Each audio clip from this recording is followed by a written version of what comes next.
nuclear weapons there. How intertwined is China with North Korea's nuclear weapons? We've seen, I guess, a lot of different tests occurring in North Korea with their nuclear weapons, particularly of late. I read somewhere, I wish I knew where, but it might have been Yeonmi Park. I read her book. She was someone who escaped North Korea, and she explained in the book that if China weren't to fund North Korea in the way that they were, that North Korea would struggle to sustain itself. Why would China fund North Korea, and how much of a concern is it their relationship and the nuclear weapons at hand? It's a really, really interesting relationship between China and North Korea. I've had the chance to travel to North Korea once, and that was just fascinating. Heavily managed and controlled. I wasn't just wandering around the place. And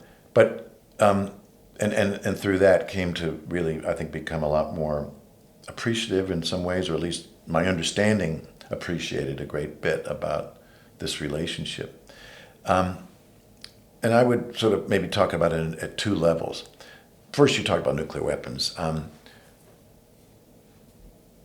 The evidence in the open source area is limited, but it points strongly toward the likelihood that at least early on in the North Korean effort to develop nuclear weapons, I'm talking back, this goes back into the 60s, China had a role.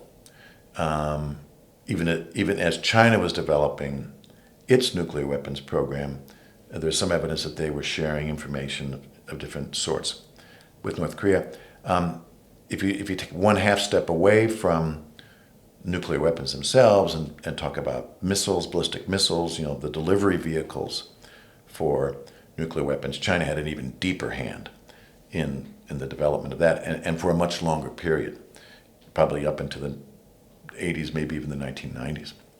So on that one point, China is complicit to a degree in North Korea possessing some of these weapons, but the advances that North Korea has made in more recent years, from the late 1990s into the 2000s, I think were probably largely done by North Koreans themselves with assistance from others, like Pakistan.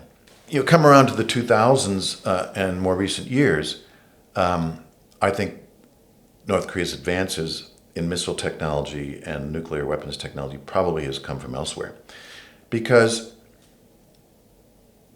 China does not have a strong interest, I don't think, in a nuclear-armed North Korea. That may be changing now, very, very recently, as the U.S.-China relationship has deteriorated. But I think for a period there of about 20 years, China made a good faith effort from the, say, late 1990s until the late 2010s to act in concert with other major powers, Russia, South Korea, Japan, the United States, to bring an end to North Korea's nuclear program, supporting UN mandated sanctions and the like. But at the end of the day, and this gets to my second point about North Korea provides some benefit to China, which is why they won't cut them off, as suggested by the author you mentioned. Why? Well, again, not unlike Russia, North Korea is the kind of partner that can serve some benefit for China in its competition with the United States and with the West more generally. Some benefit.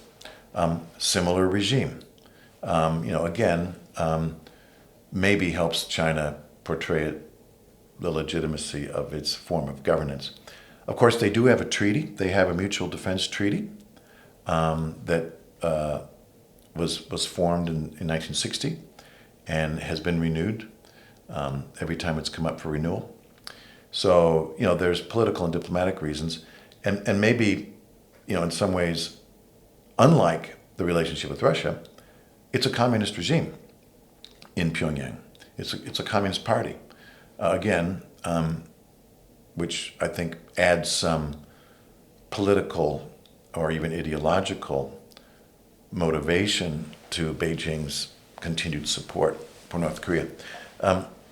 One other downside, of course, would be if North Korea were to collapse.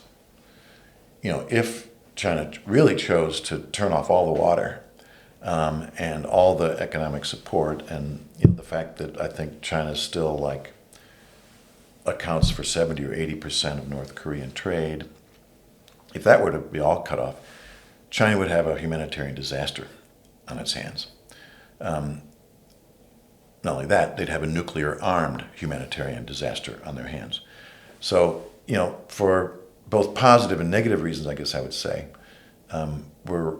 we can understand, even though we might object, but we can understand at least why China is unlikely to cut North Korea off.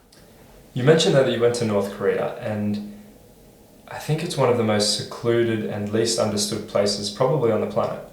And so, if you could you describe a little bit about what going to North Korea was like and what your experience was?